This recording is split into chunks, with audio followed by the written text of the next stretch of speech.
हमारे अवध में जब शादी ब्याह होता है तो एक महत्वपूर्ण एक संस्कार होता है जिसमें कि मड़ई पे कलसा गोठना होता है और कलसा गोठने में बहन की बहुत महत्वपूर्ण भूमिका होती है। बहन ही कलसा गोठने का काम करती है। तो शायद पूर्वजों ने ये परंपरा इसलिए बनाई थी कि हम अपनी बहन बेटियों को भूलें ना और उनको शादी ब्याह में बुलाएं और उनका पूरा मान सम्मान करें।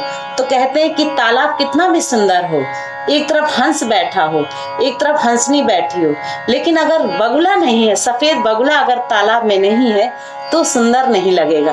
तो इसी तरीके से मड़ई में कितने भी गोत बैठे हो, कितने भी गोतिन बैठे हो, कितने भी लोग बैठे हों, कितने भी महिलाएं बैठी हों, लेकिन अगर बहन नहीं आई है तो वो मड़वा सुंदर नहीं लगता है। तो ये अवध में ये कलसा गोठने का गीत है, मैं आपको सुनाती हूँ।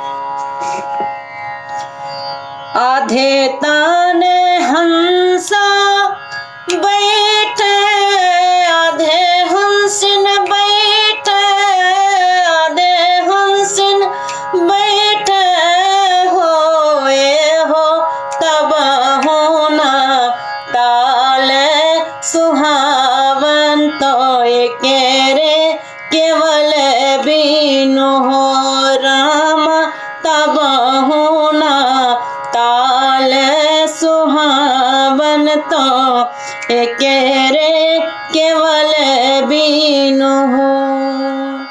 आधे मड़े गोत बैठे, आधे गोतिन बैठे, आधे गोतिन बैठे होए हो तब होना माड़ो सुहावन ताय केरे ननद बीनु हो राम तब होना माड़ो सुहावन ताय केरे ननद बीनु हो।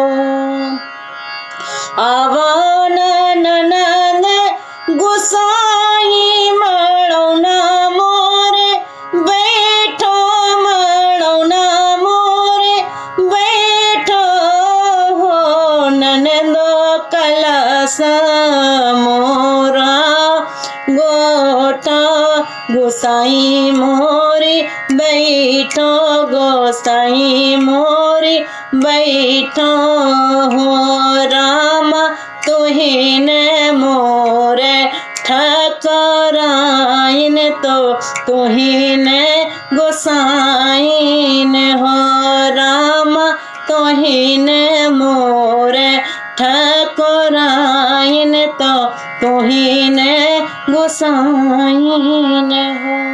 भाभी जो है ननंद का पूरा सम्मान करती है और कहती है तुम तो हमारी ठकुराइन हो और तुम तो हमारी गोसाइन हो, बहुत सम्मान करती है।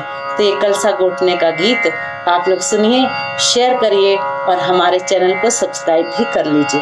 धन्यवाद।